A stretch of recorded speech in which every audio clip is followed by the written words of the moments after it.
50 चढ़ेंगे भाई। भूपेंद्र जी, क्या कुछ कार्यक्रम है? कार्यक्रम को लेकर क्या कुछ बताएं? जन मिलन कार्यक्रम हमारा चल रहा है यहाँ पे, और इसमें कोई पब्लिक मीटिंग नहीं है, स्पीचेस नहीं होती है, वन टू वन सबसे बात होती है। अलग अलग वर्ग के लोग आते हैं, अपनी समस्याएं रखते हैं, जो वकील हैं, जो आपके इंडस्ट्रिस्ट हैं, मनरेगा के वो हैं, मजदूर हैं, या आपके हैंडलूम के वो हैं, वो सब आएंगे अलग अलग वर्ग से, जिनकी सहयोग होगी, अलग अलग बात होगी और आमने सामने बात होगी। वो अपनी समस्या वो समस्या हम आपको करेंगे, उनके लिए उनके लड़ाई लड़ेंगे। ये कार्यक्रम हो रहा है और ये कार्यक्रम रोहतक में हो चुका है, ये कार्यक्रम कुरुक्षेत्र में हो चुका है, ये कार्यक्रम पानीपत में है, अगला कार्यक्रम करनाल में होगा। मुख्य रूप से कितनी क्या सी समस्याएं आ रही हैं? लोग क्या समस्याएं लेके आपके पास आ रहे हैं? जिससे बेरोजगारी है, महंगाई है, भ्रष्टाचार है, कानून व्यवस्था है, ये मुख्य है। सर, सिरसा में आज अमित शाह की रैली थी, रैली को लेकर क्या कुछ कहेंगे?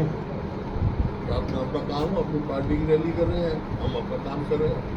इस बात तो ये जनतंत्र है, जिसको लोग चाहेंगे वो आ जाएगा। अब चुनाव होंगे 24 को। कुछ लोगों को हिरासत में भी लिया गया, नजरबंद कर दिया गया रात में। क्यों? कोई विरोध ना करे, काले झंडे ना दिखाए और सब। ये यहाँ सरकार का जो है वो दर्शाता है कि ये सरकार हिल चुकी है, मतलब अपना विश्वास खो चुकी है लोग। हुड्डा साहब, सीएम साहब जनसंवाद कर रहे हैं, सर आपको जरूरत कैसे आन पड़ी जब सीएम साहब कर रहे हैं? सीएम साहब जनसंवाद कार्यक्रम कर रहे हैं 9 साल के बाद। जब से हम मैं जब से कर रहा हूँ, विपक्ष आपके समक्ष या ये कार्यक्रम कर रहे हैं, हाथ से हाथ जोड़ो कार्यक्रम चला हमारा। कितने कार्यक्रम चले पार्टी के? अब तक के कार्यक्रम को किस तरह से देखते हैं सरकार के, केंद्र सरकार और प्रदेश सरकार? देखिए, जहाँ तक प्रदेश सरकार के गठबंधन सरकार का सवाल है, ये सरकार तो विफल सरकार है, नॉन परफॉर्मिंग गवर्नमेंट है, इवेंट मैनेजमेंट गवर्नमेंट। और हरियाणा जो प्रदेश 2014 में हमने प्रति व्यक्ति आय, प्रति व्यक्ति निवेश और रोजगार देने में और कानून व्यवस्था में जो नंबर 1 प्रदेश था पूरे देश में, आज इस चीज़ में नंबर 1 है। आज पूरे देश में बेरोजगारी में 1 नंबर है, इन्फ्लेशन में नंबर 1 है। ये मैं नहीं कह रहा हूँ, सरकारी आंकड़े हैं। इन्फ्लेशन में नंबर 1 है। अपराध में बहुत मतलब वर्स्ट पोजीशन हो गई है, जो जिनका कानून व्यवस्था जिन प्रदेशों में खराब हो, वो टॉप में से ये है। और आपका इसमें महंगाई में नंबर 1 है, बेरोजगारी में है, मतलब प्रदेश को पिछाड़ दिया। बहुत आगे कर रहा था, प्रदेश आगे जा रहा था। वो जो पायदान पे था, जो प्रदेश नंबर 1 पे था, वो आज अपना पायदान से खिलाड़ियों के बारे में क्या कहना चाहिए? खिलाड़ियों के बारे में, खिलाड़ी सड़कों पर वही मैं कह रहा हूँ, खिलाड़ी खेल खिलाड़ियों में नंबर 1 था हरियाणा। आज खेल खिलाड़ियों में जो अपमान हो रहा है, जो हरियाणा सरकार जो मूक दर्शक बनी बैठी है हमारी बेटियों का, तो प्रदेश की एक प्रदेश की नहीं होती खिलाड़ी, देश के होते हैं। उन्होंने देश का नाम ऊपर किया, देश के लिए 1 मेडल लेकर आए। तो ये आज गंभीर बात है। उनको क्यों, जिनको स्टेडियम में होना चाहिए था, जिन खिलाड़ियों आज एशिया के होने वाले हैं, स्टेडियम में होना चाहिए थे, क्यों मजबूर हुए बैठने? क्यों वो मजबूर हुए?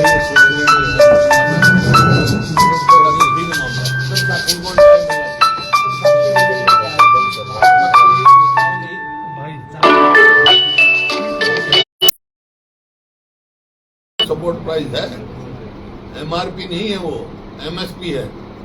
बाध्य है सरकार देने के लिए, देना चाहिए सरकार को। आपने सरकार तो जो है किसान की दुर्गति हुई है भाई। लागत तो बढ़ा दी, कहते थे हम किसान की आमदनी दुगनी करेंगे, आमदनी दुगनी हुई नहीं, लागत दुगनी से भी ज्यादा कर दी। हमारे समय में ना तो इस पे टैक्स था, खाद पर टैक्स था, फर्टिलाइजर पे, ना कीटनाशक दवाई पे टैक्स था, ना ट्रैक्टर पार्ट्स पे था, और वेट पे, डीजल पे वेट 9% के करीब था।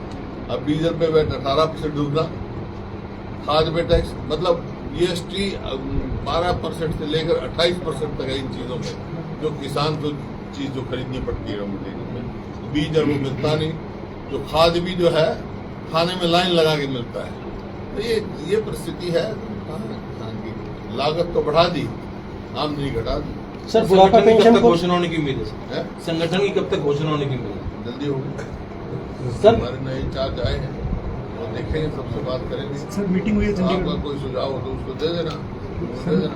मीटिंग हुई है प्रदेश नए प्रभारी के साथ चंडीगढ़ में, तो किस तरह की मीटिंग हुई है? प्रभारी के साथ हो रही है, चंडीगढ़ में होनी है 24 तारीख को।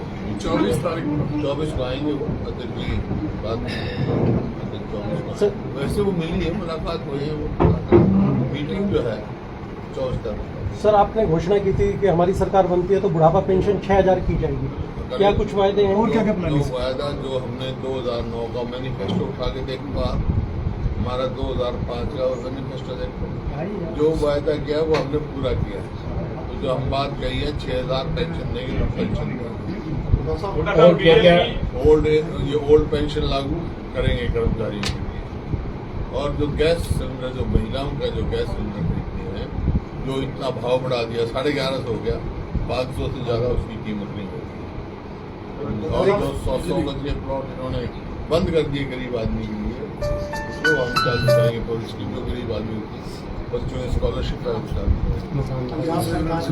हाँ, 300 यूनिट बिजली का हम जो एक फैमिली आईडी के बारे में भी बोला था। बाकी और विचार करेंगे और जब बाद में आ जाएंगे। हाँ जी, पंजाब सरकार ने अब पंजाब यूनिवर्सिटी में हरियाणा का हिस्सा देने से मना कर दिया है, आप इस बारे में क्या कहेंगे? ये हमारा हिस्सा मिलना चाहिए।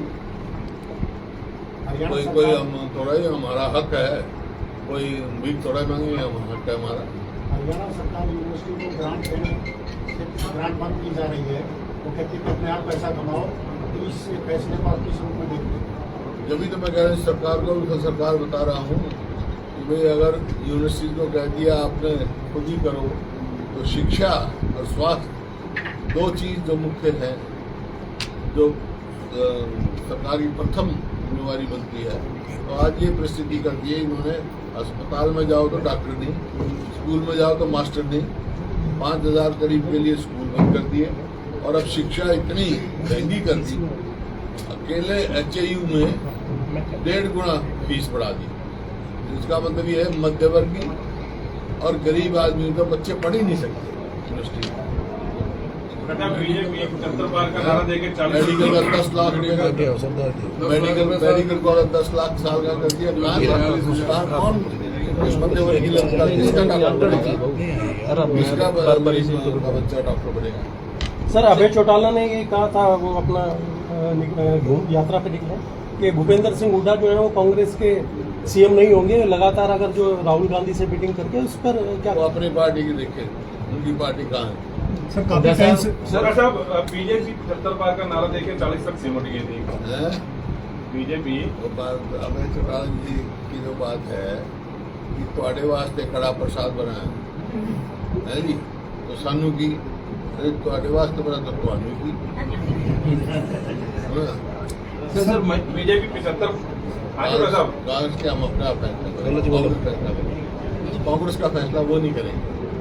अब मैं कह दूँ मैं अभय चौटाला की फैसला पार्टी मैं फैसला करूँगा, बेमायने बात करूँ।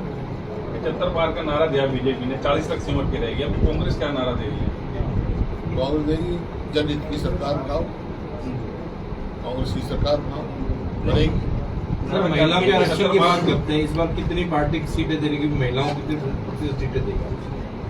चुनाव तो आने दे, सबको सब महिला है, यूथ है, सबको अपने माइनॉरिटी है, बैकवर्ड क्लास है, सबको मिलेगी। सर्वे करवाया सर कोई पार्टी ने अभी तक? करवा रहे, वैसा आपको नहीं बताएंगे, सर्वे पार्टी का इंटरनल है। हाँ जी, हैं? गठबंधन होगा किसी से? किससे? पार्टी से? पार्टी है? किसी पार्टी से गठबंधन होगा? कांग्रेस खुद में सक्षम है।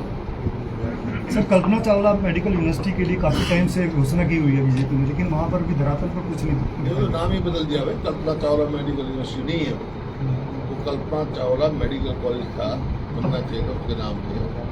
अब वो यूनिवर्सिटी जो है उसका नाम कुछ और है, उनका शायद यूनिवर्सिटी का नाम दीनदयाल रखा। मेडिकल कॉलेज तो आपने बनवाया था आपको।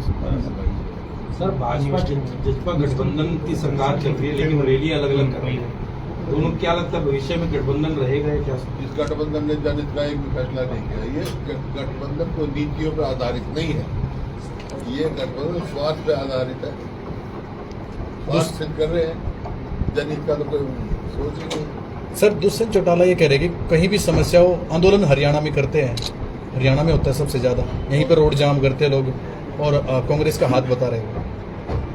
जो जन समस्या होगी जहाँ की हुई वहीं करेंगे। अगर एमएसपी नहीं मिलेगा हरियाणा में तो यहाँ के किसान करेंगे या बिहार से आगे यहाँ किसान पंजाब में इससे कम मिल रहा है ना सर? तो पंजाब में भी करेंगे, पंजाब का किसान भी करेगा। ठीक है। दिल्ली चंडीगढ़ में काफी नेता कांग्रेस में शामिल हो रहे हैं, पहले भी हुए हैं, तो क्या सर कोई बड़ा एमएलए जेजेपी बीजेपी का भी है लाइन में? आज भी होंगे, कल भी होंगे, निरंतर बढ़ते लोग जो है मन बना चुके हैं कि 2024 में हरियाणा में कांग्रेस की सरकार बनने जा रही है। इस वास्ते लोग कांग्रेस की तरफ आ रहे हैं। सर मध्य प्रदेश हमारा पूर्वा बढ़ रहा है, बढ़ो। कोई मौजूदा विधायक मंत्री है सर? बातचीत हुई किसी से? मौजूदा विधायक मंत्री कोई पार्टी में शामिल होता कांग्रेस में? क्या करें? कोई मौजूदा एमएलए दूसरी पार्टी का जो शामिल होना चाहता हूँ। चलो ये जो बातें हैं आपको बतानी जरूरी है। ठीक है। सर विधानसभा लोकसभा दोनों इकट्ठे हो सकते हैं? आपको राजनीति में कुछ भी हो सकता है। तो आपकी पार्टी तैयार दोनों? हम तो तैयार हैं, इकट्ठे करो, इकट्ठे कर लो, अलग अलग करो, अलग अलग कर लो, दोनों चुनाव के लिए तैयार हैं। सर निगम के चुनाव पार्टी सिंबल पे लड़ने जा रही है, मेयर के या निगम के? निगम के लड़ते कॉर्पोरेशन के चुनाव सिंबल पर लड़ेंगे। इस बार लड़ेंगे? पहले भी फैसला पार्टी है कि जो जहाँ तक निगम का सवाल है, कॉर्पोरेशन का सवाल है, वो सिंबल पर पानीपत में लड़े थे ना मेयर बना हुआ है। अभी निगम के पार्षद सिंबल पर है, एमसी के जो है ना पार्षद भी हम सोनीपत में पार्षद भी लड़े, पार्षद भी मेयर का भी जो है चुनाव सिंबल पे लड़ेंगे। सर मध्य प्रदेश और राजस्थान में चुनाव है, उसको लेकर क्या कुछ जिम्मेदारियां दी गई हैं आप लोगों को? उसमें कांग्रेस की सरकार बनेगी, वो बनने जा रही है वहाँ मध्य प्रदेश में भी और राजस्थान में भी, छत्तीसगढ़ में भी। हरियाणा में सर बीजेपी के बड़े बड़े नेता केंद्र से आ रहे हैं, कभी अमित शाह, अनुराग ठाकुर, क्या लगता है यहाँ कोई डर है कांग्रेस उसको, बीजेपी को हरियाणा के अंदर कुछ? उनसे पूछो, आपको क्या है सर? उनसे आपका पूछो भाई क्यों आ रहे हैं, इनपुरी भी आ रहा है। पार्टी का उनका काम ही सब है। सर आपने अपने कार्यकाल में पानीपत से दाल रोटी योजना शुरू की थी और हाँ। प्रत्येक घर में वो स्कीम पहुंची थी, हाँ। लेकिन आज स्थिति बदल चुकी है सर। आज वो दाल रोटी योजना ऐसा कोई जो जनहित की योजनाएं थी वो सारी सरकार ने बंद कर दी। जब ये फीस ही इतनी डबल कर दी, पढ़ाई की तरफ ध्यान नहीं, जो प्रथम काम होता है तो क्या है? हम सब ग्राउंड पे जाते हैं तो वहाँ हवा एक आवाज आती है कि फिर से मुख्यमंत्री भूपेंद्र उड़ाओ कांग्रेस आए तो कुछ राहत मिल सकती है, हैं? कुछ राहत मिल सकती है फिर से मुख्यमंत्री। हर का मैनिफेस्टो आएगा जो पहले था। अब लोग यही कहते हैं ना, अच्छे पहले अच्छे दिन आएंगे, अच्छे दिन आएंगे नारा देके बन गई है, लेकिन लोग ये कहते हैं हमारे पुराने दिन ला बीजेपी छोड़ दो, वही दिन ला दो। भूपेंद्र जी, कुमारी शैलजा पानीपत में आई थी, उन्होंने कहा था कि 2019 में चुनाव को लेकर भूपेंद्र जी और मैंने इकट्ठे सभी 10 लोकसभा सीटों पर लगातार हमने कोशिश की। अब इस बार क्या कुछ इकट्ठे एक मंच पर दिखाई देते हैं? कांग्रेस इकट्ठी है, खुद वो ये भी कहती है कांग्रेस में गुटबंदी है, सबको एक मंच पे आ जाना चाहिए, क्या मानते हैं आप भी? कांग्रेस इकट्ठी है, कोई गुटबंदी नहीं कांग्रेस। भारतीय जनता पार्टी ये कह रही है सर हमने सबका साथ सबका विकास करवाया, और भूपेंद्र हुड्डा जब आप सीएम थे उन्होंने रोहतक के केवल एक ही क्षेत्रवाद को बढ़ावा दिया, इस पर क्या कहना सर? ये कहना है, मेरा कहना आप शुरू हो जाओ पंचकुला से, national institute of fashion technology Panchkula में लगे, देश का दूसरा नेशनल इंस्टीट्यूट ऑफ डिजाइन जो कुरुक्षेत्र में बना, मेडिकल कॉलेज कल्पना मेडिकल कॉलेज करनाल में बना, और यहाँ पे जो यूनिवर्सिटी का बढ़ावा हुआ पानीपत में, सोनीपत में यूनिवर्सिटी बनी छोटूराम के नाम से, और आपका महिला यूनिवर्सिटी बनी, और राजीव गांधी समझे वहाँ बनी। फिर मेडिकल कॉलेज फरीदाबाद में बना, जो YMCA थी उसकी यूनिवर्सिटी फरीदाबाद में बनी। देश की पहली डिफेंस यूनिवर्सिटी की शुरुआत गुड़गांव में करी, इंदिरा गांधी के नाम से यूनिवर्सिटी रिवाड़ी में बनी, सैनिक स्कूल रिवाड़ी में बना, और क्या नाम सेंट्रल यूनिवर्सिटी महेंद्रगढ़ में बनी, जज्जर में एम्स आया, रोहतक में IIM आया, हिसार में लाला लाजपत राय के नाम से एनिमल साइंसेज की यूनिवर्सिटी बनाई, सिरसा में जो छोटी सी यूनिवर्सिटी थी चौधरी देवीलाल के नाम से उसको राष्ट्रीय स्तर का यूनिवर्सिटी बनाई, भिवानी में चौधरी बंसी लाल के नाम से यूनिवर्सिटी बनाई, जींद में चौधरी रणबीर सिंह के नाम से यूनिवर्सिटी बनाई। ये कहाँ के है भाई, ये हरियाणा से बाहर है सारे। और थर्मल पावर प्लांट यमुनानगर में एक लगाया, एक हिसार में लगाया, 2 जोधपुर में लगाया। इन्होंने 1 यूनिट बिजली पैदा करी तो बता दो, 1 इंच मेट्रो बढ़ाई तो वो बढ़ा दो, जो बल्कि यहाँ से फास्ट रेलवे का बनना था पानीपत से जो हमने दूर रहा वो भी ठप कर दिया, वो भी स्टेट ने नहीं दिया।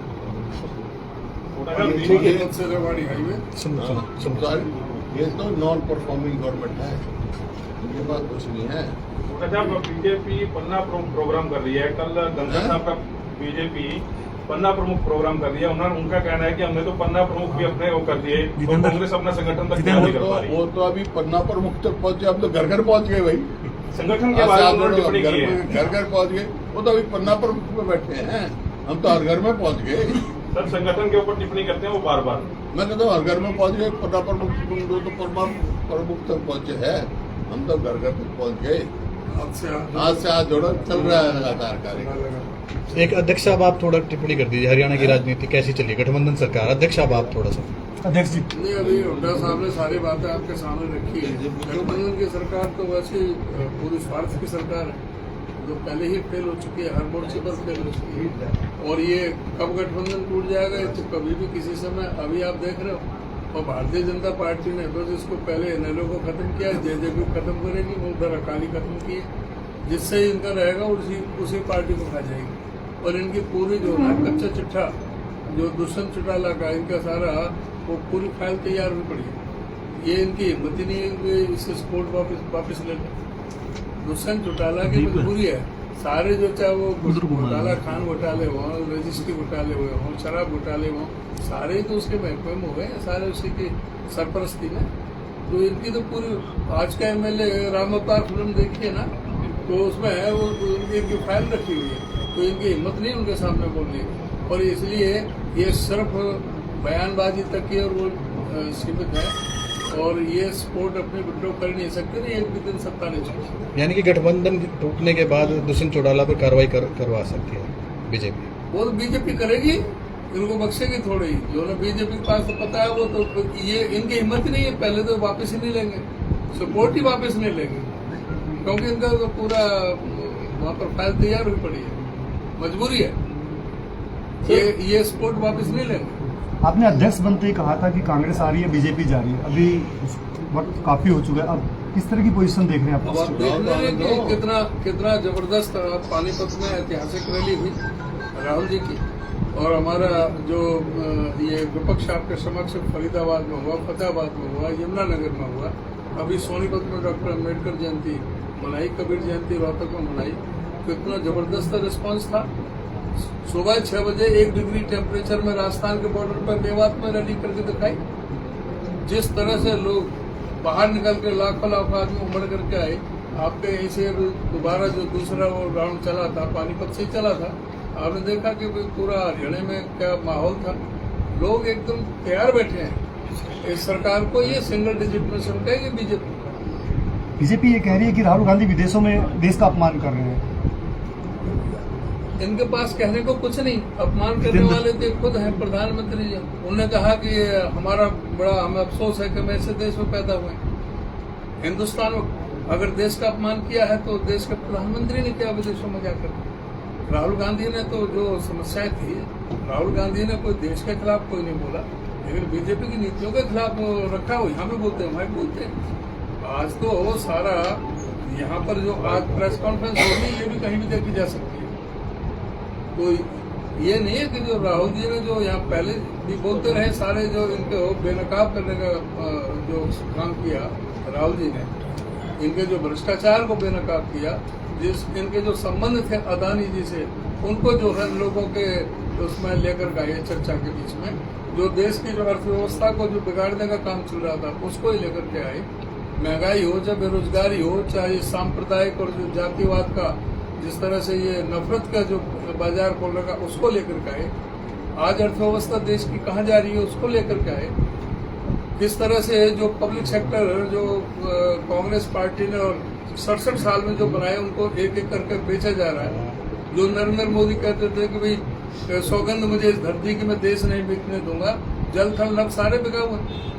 आज कहाँ किस चीज को, चाहे हवाई जहाज बेचे जा रहे हैं, हवाई अड्डे बेचे जा रहे हैं, बंदरगाह बेचे जा रहे हैं, ट्रेनें और वो सारी चीज का हो रहा है जो पब्लिक सेक्टर की सारी चीज का। ठीक है सर, ठीक है sir, thank you. Nehru memorial का नाम जो केंद्र सरकार ने बदला है उसके बारे में क्या कहना चाहिए? किसका जी? नेहरू मेमोरियल का नाम अब ये इनका क्या नेहरू जी का नाम बदलने से नेहरू का कद कम हो जाएगा? ये तो इनका जो शर्म आनी चाहिए। इस तरह की हरकत का करते हैं नाम बदलने से। कभी कोई रेलवे स्टेशन का नाम बदलेंगे, कभी शहर का नाम बदलेंगे, कभी किसी सड़क का नाम बदलेंगे। नेहरू मेमोरियल जिसमें जो वो प्रधानमंत्री बनने के बाद 1964 तक लगातार रहे, उनके नाम से जो वहाँ पर रखा गया, ये अपनी बात को क्या करें।